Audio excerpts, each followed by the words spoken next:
Hello my friend, स्वागत है आपका मेरे चैनल में। और आज मैं लेके आया हूं आपके लिए बहुत ही इंटरेस्टिंग स्टोरी, जो कि लव एट फर्स्ट साइट, पहला नजर का प्यार, करण चौहान जी का स्टोरी है। उन्होंने अपना फीलिंग कुछ शेयर किया है इसमें।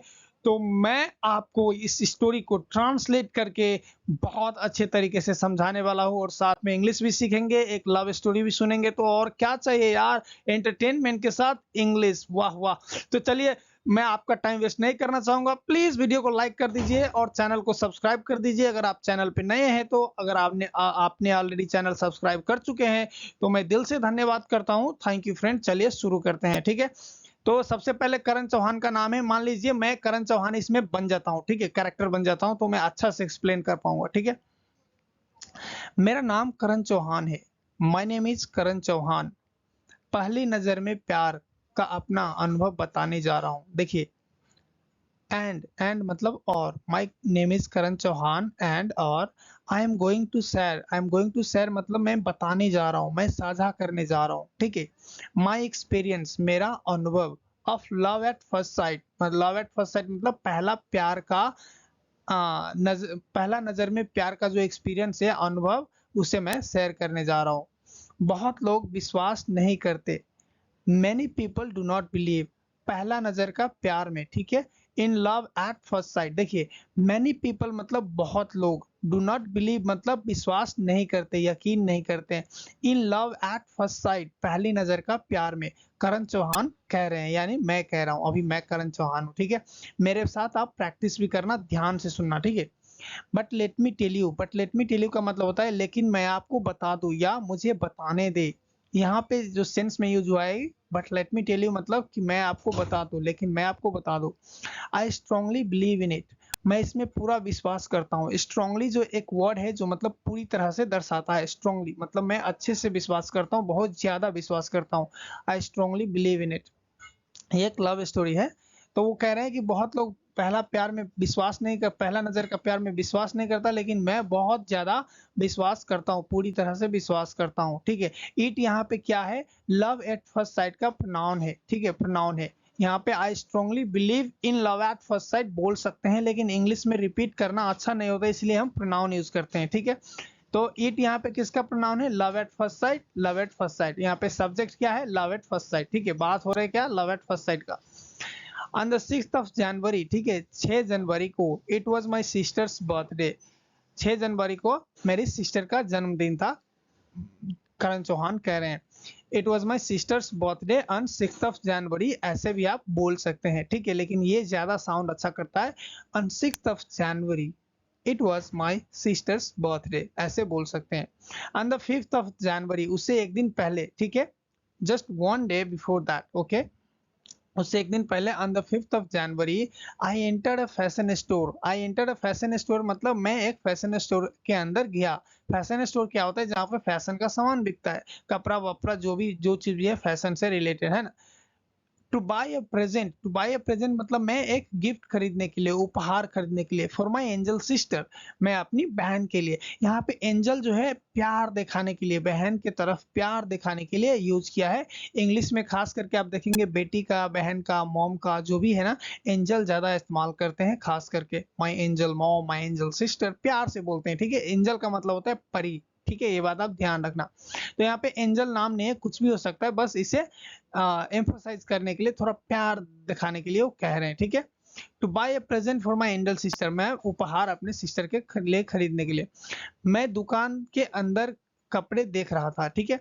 I was exploring the dresses inside the store, देखिए, आई वॉज एक्सप्लोरिंग का मतलब होता है मैं देख रहा था। देखना क्या है, घूमना फिरना, देखना, उसे महसूस करना, एहसास करना, पता लगाना, उसे सब के कहते हैं एक्सप्लोरिंग। तो मैं जब स्टोर में जाता हूँ ना, तो आप ढूंढते हैं कुछ ना, तो उसे एडवांस इंग्लिश में एक्सप्लोर करते हैं आप, ठीक है। तो उसे एक्सप्लोर भी कह सकते हैं, या आई वॉज लुकिंग फॉर भी बोल सकते हैं, I was looking for the dresses मतलब, लेकिन आपके ड्रेसेस अंदर ऑलरेडी थे, उसमें से आप कुछ चूज कर रहे थे, तो एक्सप्लोर कहते हैं उसे, ठीक है, कि कौन सा अच्छा है, कौन सा कैसा है, क्या है, तो उसे एक्सप्लोरिंग कहते हैं, ठीक है। जैसे आपके पास पहले ही 4 मोबाइल फोन है और आप जस्ट देख रहे हैं कि कौन सा अच्छा है, नहीं है, क्या है, तो वो क्या हुआ, एक्सप्लोर करना हुआ। तो एक्सप्लोर करना हुआ, I was exploring the dresses inside the store, inside the store पता है आपको, स्टोर के अंदर। मुझे लड़कियों के पहनावे पसंद पहनावे के पसंद में के बारे में कोई नॉलेज नहीं थी। सॉरी फ्रेंड, हिंदी थोड़ा मुझे वीक है, मैं इंग्लिश समझाता हूँ। I had zero knowledge, I had zero knowledge का मतलब मुझे कोई भी जानकारी नहीं थी, ठीक है, about the girls outfit choices. About मतलब के बारे में, द गर्ल्स आउटफिट चॉइसेस मतलब लड़की के पहनावे की पसंद के बारे में। लड़की की आउटफिट चॉइसेस मतलब होता है पहनने का पसंद, ठीक है, आउटफिट चॉइसेस। तो I had zero knowledge about the girls outfit choices. All of sudden का मतलब होता है अचानक, अचानक से, ठीक है, अचानक से, अचानक एक खूबसूरत लड़की कई नई कपड़े लेकर वहां आ गई, ठीक है। वो करण चौहान जो थे वो कपड़ा ढूंढ रहे थे स्टोर में और वहां पे एक नई लड़की, बहुत ही खूबसूरत लड़की वहां पे आ गई। ऑल ऑफ सडन का मतलब होता है अचानक से। आप ऐसे भी बोल सकते हैं सडनली, आउट ऑफ नोवेयर, लेकिन यहाँ पे all of sudden best sound करता है और फिट है, ठीक है। All of sudden a gorgeous girl came, a gorgeous girl केम मतलब एक बहुत ही खूबसूरत लड़की आई, ठीक है। देयर मतलब वहां, विद मेनी न्यू ड्रेसेस, बहुत ही नए ड्रेसेस के साथ में वहां पे आई। गॉर्जियस जो है वो ब्यूटीफुल, ज्यादा ब्यूटीफुल बोलना चाहेंगे तो वेरी ब्यूटीफुल के जगह आप गॉर्जियस इस्तेमाल कर सकते हैं, क्योंकि ये स्ट्रॉन्ग वर्ड है किसी को ब्यूटी को डिफाइन करने के लिए, ठीक है। तो अचानक से एक लड़की आ गई, all of sudden a gorgeous girl came there with many new dresses. Next वहां से स्टोरी है, जब लड़की वहां पे आई है ना, जैसे ही मैंने उसे देखा, जैसे ही मैंने उसे देखा मतलब द मोमेंट आई सा हर, या आप ऐसे भी बोल सकते हैं एज सून एज आई सा हर। इसका जो सेंटेंसेस है मैंने पिछले कई स्टोरी में मैंने समझाया है इसके बारे में। इसे दो तरीका से बोल सकते हैं आप, एज सून एज आई सा हर या द मोमेंट आई सा हर, या आप ऐसे भी बोल सकते हैं no sooner I had seen her. Okay, तो वो तो फिट ही नहीं बैठता। एज सुन एज आई साहर ये भी फिट नहीं बैठता। यहाँ पे जो फिट बैठता है द मोमेंट आई साहर, जिस वक्त मैंने उसे देखा, जैसे ही मैंने देखा, ठीक है। इसका ये भी मतलब होता है जिस वक्त मैंने देखा, the moment I saw. I lost मतलब मैं खो गया, in the world of dream, सपनों की दुनिया में, ठीक है। In the world of dream मतलब सपनों की दुनिया, in the world of dream सपनों की दुनिया, I lost in the world of dream.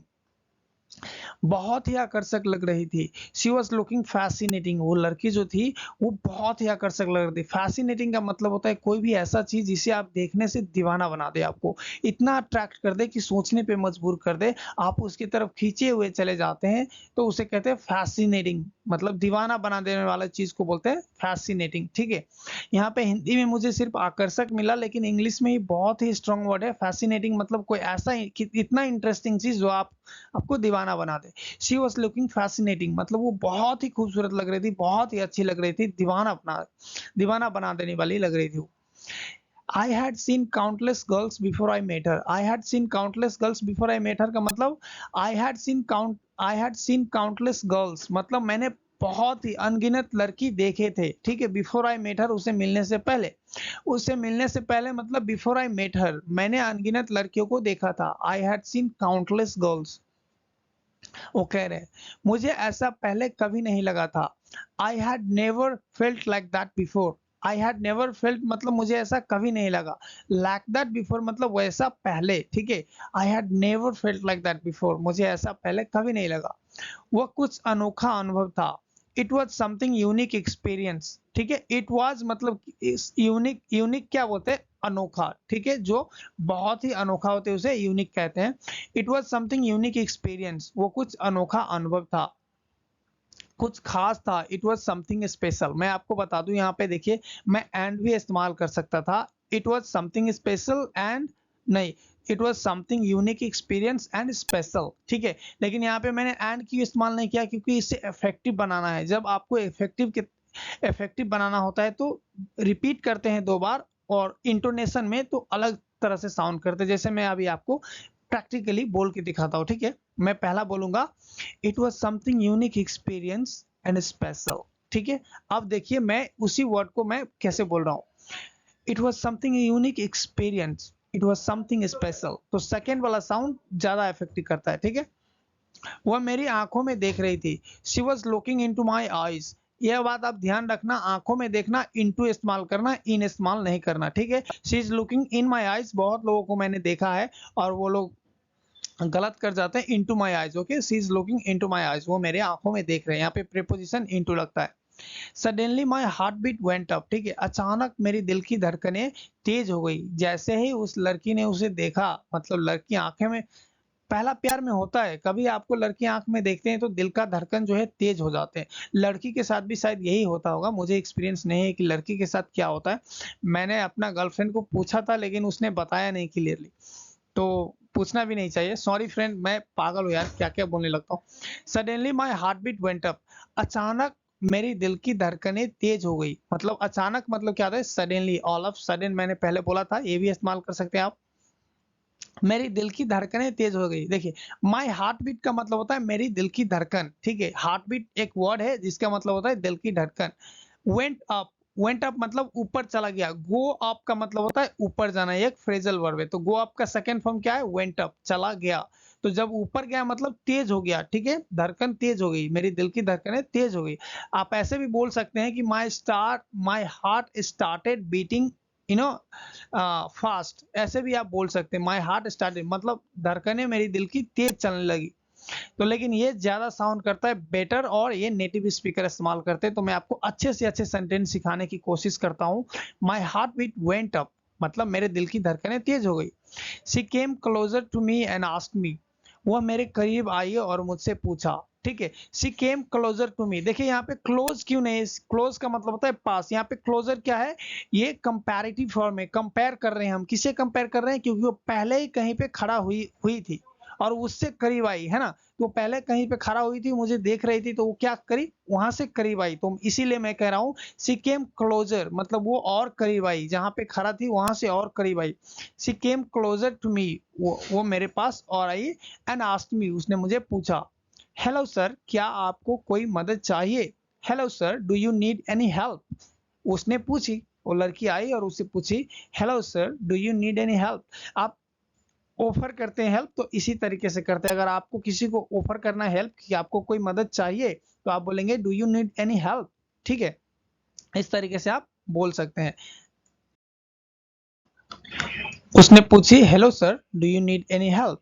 तो हाँ हाँ, मुझे आपकी मदद चाहिए, मैंने झिझकते हुए कहा। करण चौहान ने झिझकते हुए बोला, yes I need your help, I said stumblingly, ठीक है? इसे हम बोलेंगे स्टम्बलिंगली। स्टम्बलिंगली का मतलब होता है झिझकते हुए, हकलाते हुए। तो उसने बोला, yes I need your help, I said stumblingly. देखिए स्टम्बलिंगली कैसे बोलते हैं, मैं आपको प्रैक्टिकली बोल के दिखाता हूँ।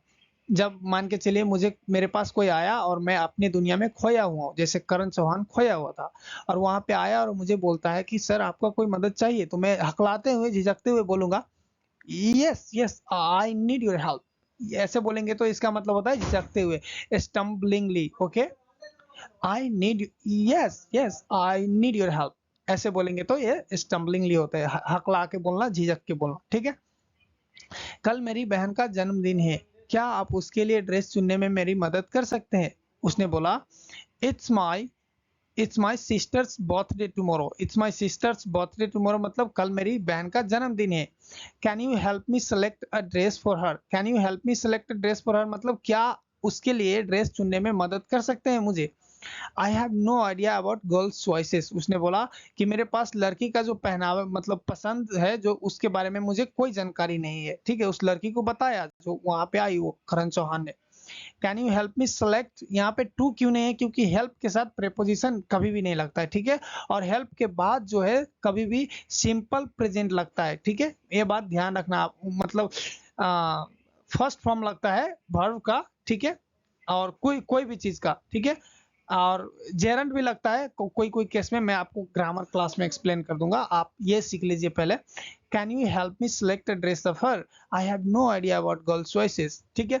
मेरे पास, मुझे लड़की की पसंदीदा के बारे में जानकारी नहीं है, मुझे आप ये सेलेक्ट करने में मेरी मदद कर सकते हैं? करण चौहान ने बोला। क्या वह विदेश में रहती है? डज शी लिव अब्रोड, उसने बोला। Does she live abroad, she asked. Yes she does, हाँ वो विदेश में रहती है। यहाँ पे सिर्फ सी डज क्यों है? क्योंकि ये टैग क्वेश्चन है। टैग क्वेश्चन का जो आंसर होता है वो एस और नो में होता है और बहुत ही शॉर्ट होता है। तो यहाँ पे डज है तो यहाँ पे सी डज पॉजिटिव, अगर नहीं रहते तो नो सी डजेंट होता, ठीक है? निगेटिव में भी ऐसे ही होगा, नो सी डजेंट, वो नहीं रहती विदेश में, वो रिपीट हो जाता है यहाँ पे, ठीक है? वह यूएसए में बायोलॉजी की पढ़ाई कर रही है। करण चौहान ने बताया she is studying biology in the USA. She is studying मतलब वो पढ़ाई कर रही है। क्या पढ़ाई कर रही है? बायोलॉजी, जीव विज्ञान हिंदी में बोलते हैं। इन द यूएसए, यूएसए में। आप ध्यान रखना, यूएसए के पहले हमेशा द लगते हैं, ठीक है। यूनाइटेड स्टेट्स ऑफ अमेरिका इसका फुल फॉर्म होता है, और हिंदी में इसे संयुक्त राज्य बोलते हैं। एक और देश है यूएई, यूनाइटेड स्टेट्स एमिरात, ठीक है। United states, sorry United Arab Emirates, okay. UAE जो दुबई उसका सिटी है, और अबू धाबी जो है उसका राजधानी है। बहुत लोग दुबई को देश मानते हैं, लेकिन वो एक सिटी है, आप ध्यान रखना। तो और लंदन भी एक सिटी है जो कि इंग्लैंड का राजधानी है। बहुत लोग लंदन को देश समझते हैं, लेकिन वो एक शहर है, ठीक है। जैसे दिल्ली एक शहर है और इंडिया का राजधानी है, मुंबई एक शहर है, ऐसे ही लंदन भी एक शहर है और वो इंग्लैंड का राजधानी है। मैं जनरल नॉलेज के लिए बस आपकी जानकारी के लिए बता रहा हूँ। और एक बात और ध्यान रखना आप कि यूनाइटेड किंगडम यूके है, उसके साथ भी द लगता है, ठीक है, द यूके। अगर आप पूछेंगे उसमें कौन कौन सा देश आते हैं तो मैं बता सकता हूँ, लेकिन वीडियो लंबा हो जाएगा, इसके लिए छोड़ दीजिए। Then okay, I will select the dress one for her. उसने बोला क्या विदेश में रहती है, तो उसने बोला हाँ। तो फिर ठीक है, मैं उसे उसके लिए ड्रेस सेलेक्ट करूंगी। उसने लड़की मान गई, उसने बोला ठीक है वो विदेश में रहती है तो मैं उसके लिए ड्रेस सेलेक्ट करूंगी। फिर लड़की ने बोली अगर मैं आपकी बहन की तस्वीर देख सकूं तो मैं एक बेहतर चुन सकूंगी, उसने कहा, ठीक है। करण चौहान कह रहे हैं I will be able to select a better one, मतलब एक अच्छा सा जो ड्रेस है मैं चूज कर पाऊंगा। यहाँ पे वन क्या है, वो फिर एक उसका जगह में काम कर रहा है, ड्रेस के जगह में, क्योंकि हमने ड्रेस के लिए बात किया है पहले, ठीक है। तो I will be able to select a better one मतलब मैं एक अच्छी बेहतर एक अच्छा वाला सेलेक्ट कर पाऊंगा, चूज कर पाऊंगा। If I can see your sisters pic, अगर मुझे सिस्टर्स का आपका सिस्टर्स का पिक मैं देख सकता हूं, तो अगर मैं देख सकती हूँ, तो वो लड़की ने बोला मतलब ऑफ कोर्स अगर आप मतलब किसी को फोटो देखेंगे तो आप ड्रेस ड्रेस खास करके सेलेक्ट करने की बारी आती है, तो आप फोटो देख के आप बता सकते हैं कि कौन सा ड्रेस इस इंसान पे सूट होगा, ठीक है। तो इसलिए वो कह रही हैं मैंने उसे अपनी बहन की तस्वीर दिखाई। I showed my sisters pic to her. I showed my sisters pic to her. I showed मतलब मैंने दिखाई, क्या दिखाई? माई सिस्टर्स पिक, मैं अपनी बहन की पिक्चर, टू हर उससे, ठीक है, किसी दिखाई उससे। उसने मेरी परी बहन के लिए एक ड्रेस चुनी। She selected the one, she selected the one मतलब वो एक स्पेसिफिक जो सेलेक्ट किया था वो, she selected the one for my angel sister, मेरे एंजल सिस्टर के लिए। यहाँ पे फिर मैं बता रहा हूँ एंजल जो है एक एम्फोसाइज करने के लिए, लव को डिस्क्राइब करने के लिए कह रहे, फॉर माय सिस्टर भी बोल सकते थे। सच कहूँ तो मेरी बहन को यह ड्रेस बिल्कुल पसंद नहीं आई। वो लड़का कह रहे Karan Chauhan, to be frank my sisters didn't like the dress at all. Courier कर दिया होगा शायद यूनाइटेड स्टेट्स में गिफ्ट के तौर पे, तो उसे पसंद नहीं आई लड़की को। तो वो बोल रहे to be frank, to be honest, speaking frankly. तीन तरीका है यहाँ पे बोलने का, सच कहूँ तो, ठीक है। Speaking frankly, to be honest, to be frank. यहाँ पे जो मुझे अच्छा लगा मैं यूज कर दिया, ठीक है, to be frank. My sisters didn't like, my sisters didn't like मतलब मेरे सिस्टर को पसंद नहीं आया। द ड्रेसेस एट ऑल, बिल्कुल पसंद नहीं आया, ठीक है। मैं अगले हफ्ते फिर उसे फैशन स्टोर में गया। द नेक्स्ट वीक मतलब अगले हफ्ते। I went to that fashion store, मैं उस फैशन स्टोर में गया, फिर से गया, ठीक है। अगेन, अगेन मतलब फिर से। मैं उसे फिर से देखने के लिए तरस रहा था, ठीक है। I was longing to see her again. I was longing मतलब मैं तरस रहा था। लॉन्ग का मतलब होता है तरसना, ठीक है। लॉन्गिंग का मतलब होता है तरसना। आई वॉज लॉन्गिंग, लॉन्गिंग मतलब क्या है? आई वॉज लॉन्गिंग, मैं तरस रहा था। टू सी हर अगेन, उसे देखने के लिए। बट दिस टाइम का मतलब है इस बार। I had an excuse, I had an excuse मतलब मेरे पास एक बहाना था, टू टॉक टू हर, उसे बात करने के लिए। मेरे पास एक बहाना था उसे बात करने के लिए। I went to thank that girl, मैं उस लड़की को धन्यवाद बोलने गया। उसके पास एक बहाना आ गया कि उसे धन्यवाद बोलने गया। और आगे जो वो जाते हैं स्टोर में, उस लड़की से क्या बात होते हैं, कैसे बात होते हैं, स्टोरी कहाँ तक बढ़ती है, लव कहाँ पे जाके रुकता है, क्या क्या होता है, इस सब में पार्ट 2 पार्ट 3 करके मैं कवर करूंगा इस स्टोरी को। वीडियो ज्यादा लंबा हो जाएगा, आप लोग नहीं देख रहे हैं तो प्लीज वीडियो को लाइक कर दीजिए और चैनल को सब्सक्राइब कर दीजिए। और इसका पार्ट 2 चाहिए या नहीं चाहिए आप प्लीज कमेंट में बताइए, ठीक है। अगर चाहिए तो ही मैं डालूंगा, नहीं चाहिए तो मैं नहीं डालूंगा, ठीक है।